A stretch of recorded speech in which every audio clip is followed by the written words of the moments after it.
नमस्कार बच्चों, आशा आप सब स्वस्थ होंगे, अपना पढ़ाई परिवार का ध्यान अच्छे से रख रहे होंगे। बच्चों, आज हम करेंगे 6 चैप्टर क्लासिफिकेशन ऑफ रिसोर्स। आपके रिसोर्स हैं, संसाधन है, संसाधनों का वर्गीकरण। जो हमने 5th लेसन किया था उसमें हमने जाना था कि संसाधन किसे कहते हैं, संसाधन कैसे बनते हैं, मानव संस्कृति, पर्यावरण, इन सब की क्या भूमिका रहती है संस्कृति को आपके संसाधनों को बनाने के लिए। तो अब हमारे जो संसाधनों के बारे में हमें पता लग गया। संसाधन वे साधन होते हैं जो हमारी ज़रूरतों, इच्छाओं और आवश्यकताओं की पूर्ति करते हैं। तो अब जान लेते हैं, इस टेबल में हम देखेंगे कि निरंतरता और अंतिमता के आधार पर संसाधनों को बांटा गया है। एक तो नवीकरणीय योग्य संसाधन है, असमाप्य संसाधन भी इनको कहा गया है। असमाप्य संसाधन क्यों कहा गया है? नवीकरणीय मीन्स इनको हम पुनः बार बार इनका निर्माण कर सकते हैं, इसलिए इनको नवीकरणीय असमाप्य, और जिसका हम बार बार निर्माण कर सकें उसको असमाप्य कहा जाता है। नवीकरणीय योग्य या समाप्य, नवीकरणीय अयोग्य जिनको हम बार बार पुनः निर्माण नहीं कर सकते उनको समाप्य कहा जाता है। फिर है चक्रीय संसाधन। चक्रीय संसाधन वे साधन होते हैं जो पुनः बार बार यूज़ होते रहते हैं। फॉर एग्जांपल वाटर है, वाटर को आपने एक बार यूज़ कर लिया, दोबारा से प्योरीफाई किया, दोबारा से उसको आप यूज कर सकते हैं। फिर ये उद्भव के आधार पे कहाँ से उद्भव हुए हैं? अजैविक संसाधनों से उद्भव हुए हैं या जैविक जिनमें जीवन होता है वो जैविक संसाधनों, जिनमें जीवन नहीं होता अजैविक संसाधन है। या जैविक तत्वों से जो चीज़ प्राप्त होती है वो हमें जैविक संसाधन है, अजैविक से प्राप्त होती है वो अजैविक संसाधन है। नवीकरणीय योग्य असमाप्य संसाधन में देख लेते हैं कौन कौन से हैं।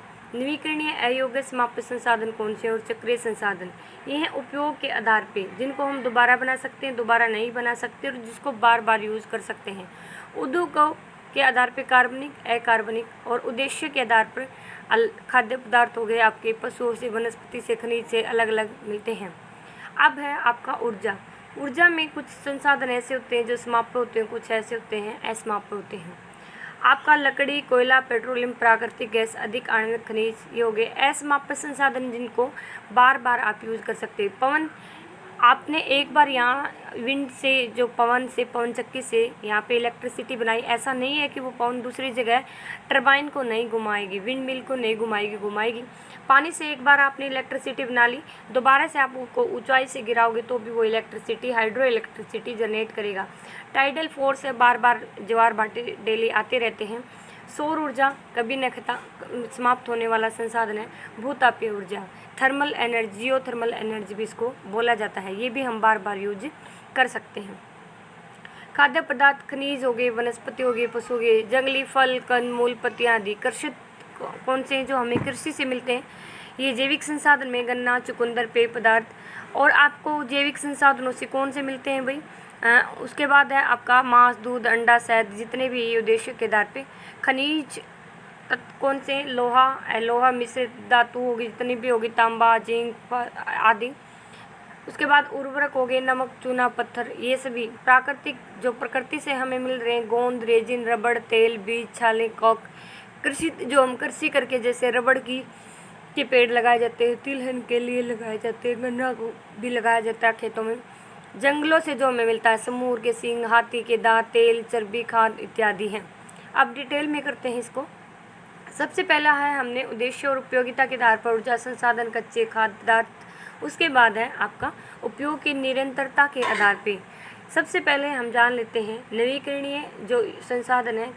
नवीकरणीय संसाधन अभी बताता है जिनको हम बार बार दोहन के साथ नवीकरणीय पुनः उत्पादन संभव होता है, वो नवीकरणीय संसाधन होते हैं। निरंतर उपयोग होने के बाद भी हम दोबारा उसको, जैसे मैंने एग्जांपल दिया था, पानी, जल, प्राणी इत्यादि।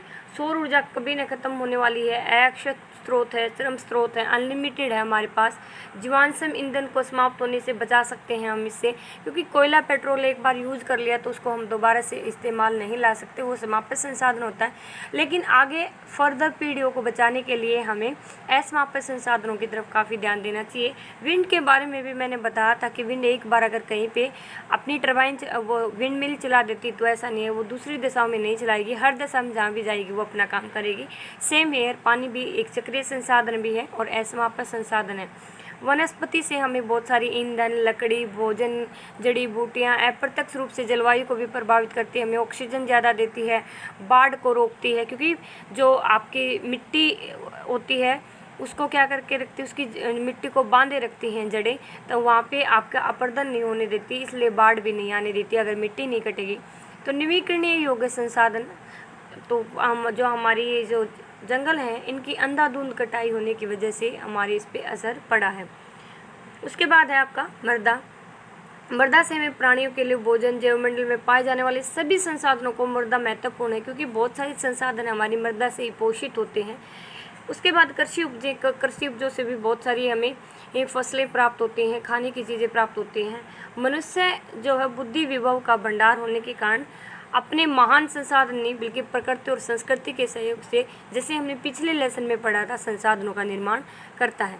नवीकरणीय योग्य संसाधन था ऐसे में संसाधन जो एक बार यूज करने के बाद दोबारा आप नहीं बना सकते, एग्जिस्टेबल हैं, भी वो ख़त्म हो गए तो हो ही जाते हैं। उसके बाद ये वो संसाधन जैसे लोहा हो गया, कोयला हो गया, और उसके बाद ये समाप्त हो जाते हैं तो इनका भंडारण धीरे धीरे कम होता जाता है। इसको लुटेरे उद्योग भी कहा जाता है, रोबर इंडस्ट्री, क्योंकि ये हमारे जो संसाधन को तेज़ी से ख़त्म कर रहे हैं। पेट्रोलियम आगे, उसके बाद गैस का निर्माण समुद्री जीव जंतु पर होने वाली भौतिक व रासायनिक क्रियाओं द्वारा हुआ है। लाखों वर्षों लग जाते हैं कोल और पेट्रोल को बनने में, लेकिन उसको ख़त्म होने में कुछ ही चंद मिनट लगते हैं। चक्रीय संसाधन वो होते हैं जिसको आप एक बार यूज करने के बाद एक होता है कि आपने मान लिया यहाँ पे पानी को यूज़ किया किसी भी इंडस्ट्री में, लेकिन उसको ट्रीट करके पानी को बेच दिया, आगे पानी नदी में जाता है, नदी से आपके घरों में आता है, घर में आपने किसी चीज़ के लिए यूज़ किया, ठीक है, किचन गार्डनिंग में आप उसको यूज़ कर सकते हैं, तो बार बार आप उसको साइक्लिक यूज कर सकते हैं। चक्रीय संसाधन उसको कहा जाता है। जैसे लोहे की पुरानी टूटी फूटी वस्तुएं बड़ी मात्रा में कबाड़ या स्क्रैप आयरन में बेच दिया जाता है, फिर उसको उगला के दोबारा बनाया जाता है, तो वो आपका क्या हो गया, चक्रीय संसाधन। उसके बाद है renewable resource, non renewable resource. अभी हमने यही पढ़ा था कि आपकी एनर्जी, सोलर एनर्जी असमाप्य संसाधन है, पानी चक्रीय भी है, विंड है, विंड को भी बार बार यूज कर सकते हैं। लेकिन आपका जो कुछ संसाधन है जैसे ऑयल हो गया, लाइमस्टोन हो गया, ये एक बार ख़त्म हो गए तो भाई हो गए, दोबारा बार बार इनका इस्तेमाल नहीं हो सकता है। ओके, उसके बाद है ये साफ़ नहीं है भाई, ये भूमि संसाधन, हाँ ये साफ़ नहीं है थोड़ा सा, सॉरी फॉर दैट। उद्भव के आधार पे संसाधनों को देख लेते हैं। जैविक या कार्बनिक संसाधन, ठीक है, जैविक या कार्बनिक संसाधन। जैविक संसाधन जो जीव जंतुओं से हमें मिलते हैं। जैविक संसाधन में जीवन युक्त पद्धति या प्रदत्त तत्वों को लिया जाता है। कहाँ पे लिखा हुआ है ये लाइन। तो जैविक संसाधनों के उदाहरण है कोयला हो गया, तेल हो गए, जीवांशों के गलने सड़ने से, पत्तों के गलने सड़ने से, पशुओं से, वन से जो नवीकरणीय योग्य हैं। उसके बाद वनों से हमें बहुत सारे जीविकोपार्जन के लिए आपकी जड़ी बूटियाँ मिलती हैं, ऑक्सीजन मिलती है, प्राकृतिक कारखाने उनको कहा जाता है, पारिस्थितिक संतुलन में भूमिका निभाते हैं। कुप्रबंधन के कारण बहुत सी बीमारियां, जैसे अब ऑक्सीजन की कंटिन्यू कमी होती जा रही है, तो चेन जो आपकी अभिक्रिया है, चेन रिएक्शन जिसको बोला जाता है, कि प्रकृति के किसी एक तत्व का ह्रास पूरे पारितंत्र को इम्पैक्ट करता है। मान लिया यहाँ पे आपके क्या होते हैं, यहाँ पे आपके फॉरेस्ट कटिंग किए जा रहे हैं, फॉरेस्ट कटिंग करेंगे तो आने वाले टाइम में आपके पास संसाधन लिमिटेड हो जाएंगे, लकड़ी कम हो जाएगी, ऑक्सीजन कम हो जाएगी, बारिश कम हो जाएगी, फिर आपकी फसलें कम हो जाएंगी, फसलें कम हो जाएंगी तो खाना कम मिलेगा, और खाना कम मिलेगा तो कुपोषण, और ये पूरा एक साइकिल कंप्लीट हो जाता है। उसके बाद है वन्य प्राणी। वन्य प्राणियों में भी बहुत सारे हैं। वनों में पशु पक्षियाँ, कीट पतंगे, बहुत सारी प्रजातियाँ रहती हैं, शाकाहारी, मांसाहारी, सर्वाहारी, ये विविधता होती है। उसके बाद पालतू पशु होते हैं, जैसे आप घरों में पालते हो भेड़, बकरी, खच्चर, गाय, ऊँट इत्यादि, ये भी आपके इसी संसाधन में इंक्लूड किए जाते हैं। 1 मिनट पे, हाँ जी। उसके बाद है नेक्स्ट है आपका पालतू पशु में हमने क्या, पालन, प्रजनन, संरक्षण कार्य कहीं जीवन निर्वाह के स्तर पर हो रहा है तो वह व्यापारिक उद्देश्यों के लिए किया जा रहा है, ठीक है। उसके बाद है मत्स्य उद्योग। मत्स्य उद्योग बहुत सारे आपके पैसिफिक ओशियन में, जहाँ कोल्ड और वार्म करंट मिलती हैं दोनों, वहाँ पे फॉग बनता है, प्लैंकटन बनता है, वहाँ पे बहुत सारी मछलियाँ पाई जाती हैं, ये मैंने आपको पहले भी बताया है। उसके बाद जो मत्स्य उद्योग है, व्यवसाय अभी भी छोटे पैमाने पर भाले, डंडे या बरके या छोटे छोटे जालों के माध्यम से किया जाता है। जिससे उसमें एक व्यापार है वो नहीं हो पाया, वो उद्योग की शक्ल नहीं ले पाया, वो अच्छे से फुल फ्लिश नहीं हो पाया, आधुनिक डेवलपमेंट नहीं हो पाई, जिससे मछली का उपयोग खाद्य, औषधियाँ, स्नेहक तेल, मुर्गियाँ या दुधारू पशुओं के लिए भी उसको यूज किया जाता है। बहुत सारा यूटिलाइजेशन किया जा सकता है अगर हम उसमें डेवलपमेंट करते हैं। कृषि फसलों में गेहूँ, मक्का, ज्वार, दालें जितने भी हैं आपकी बहुत सारी फसलें होती हैं। कृषि में आपके खाने वाले भी, पशुओं के लिए चारा भी, उद्योगों के लिए भी। खाने में आपके चावल, गेहूँ आ गए, उद्योग में कपास, पटसन, गन्ना, तिलहन, मूंगफली आ गई। रोपण में जो आप प्लांटेशन से करते हैं, चाय के बागान हो गए, कॉफ़ी हो गए, नारियल हो गया, रबड़ हो गया। अजैविक या अकार्बनिक संसाधन वो संसाधन होते हैं, सभी निर्जीव संसाधन अजैविक संसाधन कहलाते हैं, जैसे भूमि, मिट्टी, वर्षा, चट्टानें, खनिज पदार्थ, सोना, तांबा, चांदी। ये वो संसाधन हैं जो अजैविक हैं। कुछ तो समाप्य होते हैं उसमें और कुछ असमाप्य हैं। लेकिन जैसे वायु, मृदा इत्यादि में कुछ संसाधन ऐसे हैं जो चक्रीय उपयोग संभव है। उसके बाद जल और लोहा ऐसे हैं जो विषयों में अजैविक संसाधनों का वितरण असमान पाया जाता है। एक मिनट। उसके बाद है भूमि संसाधन। भूमि संसाधन आपको पता ही है, भूमि संसाधन अजैव प्राकृतिक संसाधन है। मानव जितनी भी आवश्यकताओं, इच्छाओं की पूर्ति करता है, संसाधनों का उपयोग करता है। प्राकृतिक भूदृश्य अपनी ज़रूरतों के अनुसार बदलता रहता है, संस्कृति के अनुसार, लैंडफॉर्म कल्चर के कारण, आपकी संस्कृति के कारण उसका डेवलपमेंट करता है। भूतल पर जितनी भी प्राकृतिक, आर्थिक, सांस्कृतिक क्रियाएं हैं, मनुष्य अछूता नहीं है उनसे, उसी के द्वारा बहुत सारी डेवलपमेंट की जा रही है।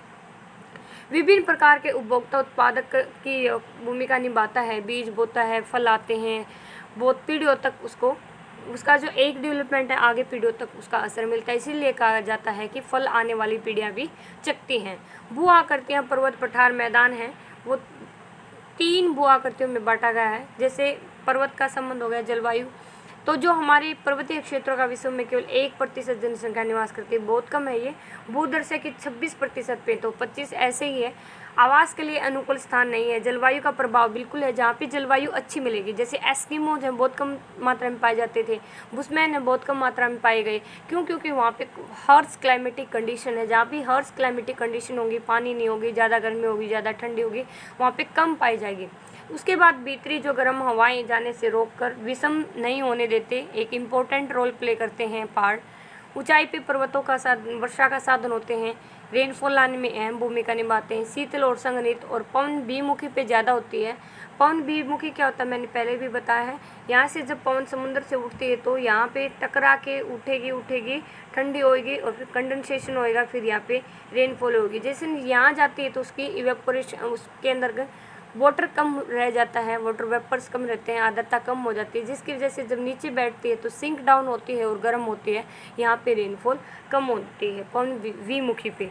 उसके बाद है खनिज संपदा के भंडार। खनिज संपदा के भंडार बहुत सारे, कोयला हो गया, खनिज हो गया, तांबा, चांदी, हीरा, जितने हैं कच्चे माल। नदियों का उद्गम, बड़ी नदियाँ पीनियल रिवर होते हैं जिसमें हमेशा पानी रहता है। जैसे इंडिया में एक बार तो मानसून से आपकी बारिश आ जाती है, उसकी वजह से पानी होता है। एक बार आपके बर्फ़ मेल्ट होके आती है, तो गंगा, ब्रह्मपुत्र, वांगो, मिसिसिपी ऐसी हैं जिनमें हमेशा पानी रहता है। साउथ की जितनी भी नदियाँ हैं वो सीजनल हैं, वहाँ हमेशा पानी नहीं रहता। हाइड्रो इलेक्ट्रिसिटी मैंने बताया है कि बांधों को, ये आपका बांध होगा, यहाँ से पानी गिरा के यहाँ टरबाइन लगा के टरबाइन घुमाई जाती है और इलेक्ट्रिसिटी जनरेट की जाती है। साउथ इंडिया में एक बहुत अच्छी कंडीशन है क्योंकि वहाँ का सरफेस अंडुलेटिंग है, वहाँ आप बार बार हाइड्रो इलेक्ट्रिसिटी बना सकते हैं। ऐसे होता है अंडुलेटिंग बार बार। उसके बाद है कृषि में आपके जो पर्वतीय क्षेत्रों में वहाँ पे उपजाऊ कृषि कर सकते हैं। स्टेप फार्मिंग वहाँ पे की जाती है, चाय के बागान वहाँ लगाए जाते हैं। वृष्टि छाया जो कृषि को प्रोत्साहित नहीं करती, बल्कि उसके पर्वतीय क्षेत्रों में अनुकूल दिशाएं हैं। स्वास्थ्यवर्धक केंद्र भी हैं भाई, पर्यटक स्थल भी हैं भाई, वहाँ पे आप जाके, जैसे कुल्लू मनाली हो गया, दार्जिलिंग हो गया, टूरिज्म के बेस पे बहुत ज़्यादा बढ़ रहे हैं। सैनिटोरियम में स्वास्थ्य लाभ करते हैं, पर्वतों मंत्रमुग्ध कर देने वाली छटा होती है।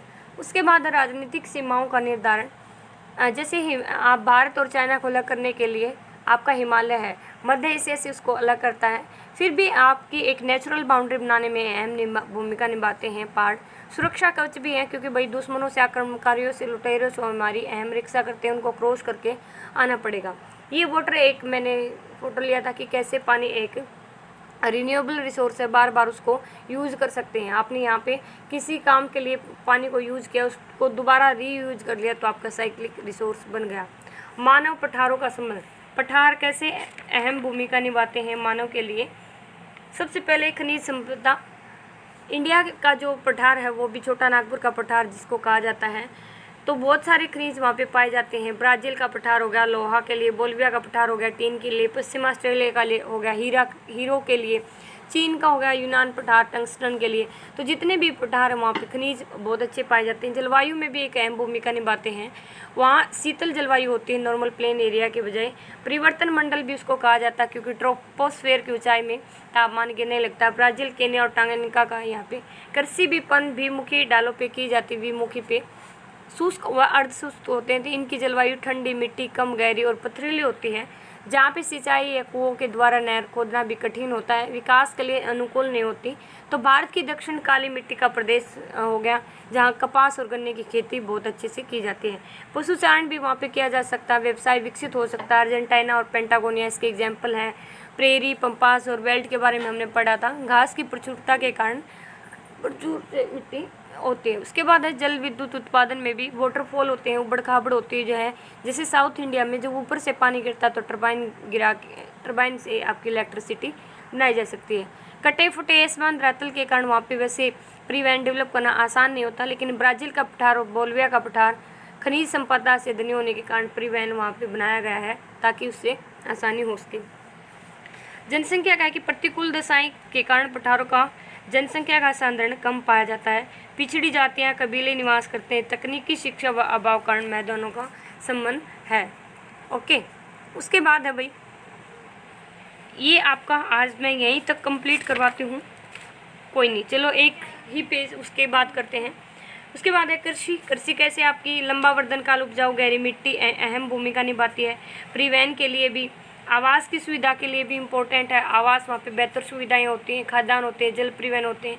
विश्व की 90% जनसंख्या 41% मैदानी भूभागों में रहती है।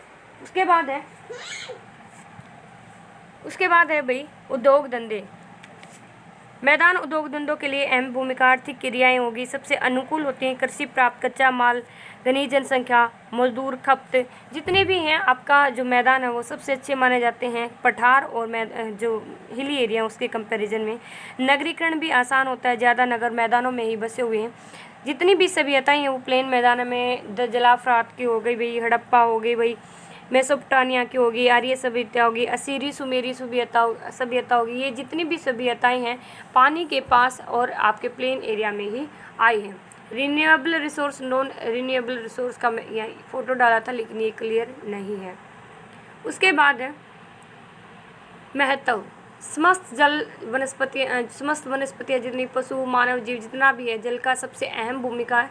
16 किलोग्राम वायु और 4.5 लीटर जो जल की आवश्यकता होती है। समस्त जितने भी जीवधारी होते हैं उनके शरीर का 40 से 96% आपका क्या होता है, पानी होता है। ठीक है, उसके बाद है पृथ्वी पर जल संसाधनों की उपलब्धता।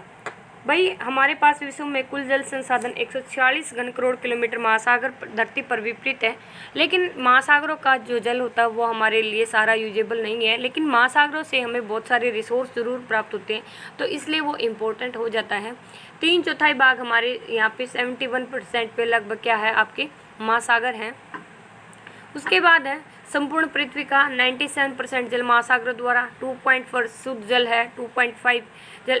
तो ये जल बताया गया कि हमारे पास जो पीने योग्य स्वच्छ जल है वो बहुत कम है। वायुमंडल की आर्द्रता में 0.001 है।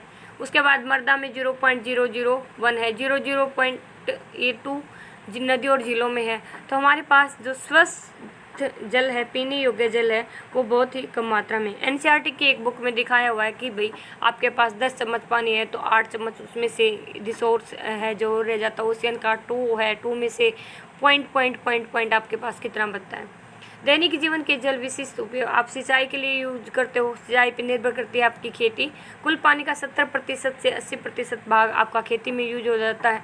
उद्योगों में भी यूज होता है, संयंत्र होते हैं आपको जो चीज़ें बनाई जाती हैं लोहे को ठंडा करने के लिए। घरेलू उद्योग में भी आप डेली उपयोग करते हो, पालतू पशु नहाना, कपड़ा धोना, खाना बनाने के लिए। जल परिवहन भी किया जाता है। बड़ी जो जल होती हैं, नदियाँ होती हैं, जैसे मिसिसिपी होगी, मिसौरी होगी नदियाँ, यहाँ पे इंडिया की जो ब्रह्मपुत्र है वहाँ पे भी हल्दिया से नूनामाती तक, तो बहुत सारी हैं जहाँ पे आपके जल परिवहन भी, यहाँ ना कोई कंस्ट्रक्शन करना पड़ता, तो बहुत आसान होता है, सस्ता होता है जल परिवहन। मछली पालन भी पानी से ही किया जाता है। ऊर्जा उत्पादन आपके जो उच्च क्षेत्रों से नीचे पानी गिर के टरबाइन चला के हाइड्रो इलेक्ट्रिसिटी पैदा की जा सकती है। मूंगा मोती जैसे रत्नों प्राप्त पानी का उपयोग किया जाता है। ठीक है, कमल के सिंगाड़े की तब मूंगा व मोती जैसे रत्नों की प्राप्ति के लिए भी। सांस्कृतिक विकास के लिए भी अहम भूमिका रही है इसकी। इतिहास के विभिन्न युगों का जो नामकरण है, पाषाण युग हो गया, ताम्र युग हो गया, लोहा युग हो गया, आदि संस्कृति में प्रवेश कर लिया है। खनिज इम्पोर्टेंट रोल प्ले करते हैं, है ना। खनिज तभी हैं, तभी तो इनके नाम पाषाण युग, ताम्र युग ये आया, क्योंकि जो खनिज है उनकी अहम भूमिका रही थी औजार बनाने में, औद्योगिकरण आने में। उद्देश्य और उपयोगिता देखते हैं कि रिसोर्स जो होते हैं ऊर्जा संसाधन, वो भी कृषि, खनन, उद्योग, यातायात में, जैसे यहाँ दे रखा है नेक्स्ट पेज। ये आपके वाटर रिसोर्स के क्लासिफिकेशन दे रखा है। फिशर एक्वीफर, जैसे आपकी झील हो गई, तालाब हो गए, ठीक है। फिर है कार्टिक, फिर है ग्राउंड वाटर हो गया। ग्राउंड वाटर आपके कैसे काम आ रहा है, सिंचाई के लिए काम आ रहा है, पीने के लिए। ड्रिंकिंग वाटर का रिसोर्स कहाँ से है, स्टैगनेंट वाटर है, फ्लोइंग वाटर है, एक जगह खड़ा हुआ पानी झील में है, तालाब में है, बहता हुआ पानी नदी में है, नाले में है, आदि। उसके बाद है नेक्स्ट पेज है भाई, आपकी जो ऊर्जा संसाधन है वो कैसे अहम भूमिका निभाते हैं। जल संसाधन, ताप विद्युत होगी, सौर ऊर्जा होगी, परमाणु ऊर्जा होगी, ज्वारीय ऊर्जा होगी, भूतापीय ऊर्जा होगी, पवन ऊर्जा होगी, जितने भी हैं आपके लिए वो इम्पोर्टेंट रोल प्ले करते हैं। कोयला, पेट्रोलियम, खनिज तेल समाप्य हैं। बिल्कि जल, पवन, सूर्य, ज्वार, भूताप ये नवीकरणीय हो गया, बार बार इनका इस्तेमाल कर सकते हैं। कच्चा माल हो गया, कोयला, बॉक्साइट, चूना पत्थर, इमारती, अनेक जो जितने भी उर्वरक होते हैं ये सारे खनिज हैं। वनस्पति होगी आपकी छील छाक, जो आपके जंगलों से आपको मिल रही है, कृषि से आपको जो मिल रही है, फसलें होगी, कपास, पटसन, रबड़, तिलहन इत्यादि। पशुओं से आपको दूध, डेयरी प्रोडक्ट, समूर, सींग, हाथी दांत, तेल, चर्बी इत्यादि मिलता है। खाद्य पदार्थ क्या है, किसी विकास की आरंभिक अवस्था में मनुष्य के सबसे पहले उन प्राकृतिक संसाधनों की अहम भूमिका होती है, उनके द्वारा ही आपका आगे का जो जीवन है वो बढ़ता है। क्योंकि पदार्थों के प्रमुख स्रोत का हम यहाँ करेंगे। सबसे पहले खनिज है, रसायन के रूप में नमक हो गया, दवाइयाँ होगी। वनस्पति से आपको कंद, मूल, साल, खुम्बी, चावल, गन्ना, दालें, तिलहन हो गए। पशु और जंतुओं से आपको मांस, अंडे, डेयरी प्रोडक्ट, जीव जंतु, मछली, झींगा इत्यादि हैं। ठीक है, ये वाले भैया आपका ये चैप्टर कंप्लीट होता है। बिल्कुल आसान सा चैप्टर था, इसको पढ़ लेना ध्यान से, बहुत आसान चैप्टर है। ओके, ठीक है भाई, डेली का काम डेली करना मैंने पहले भी बताया है। Thank you very much. जय हिंद, जय भारत।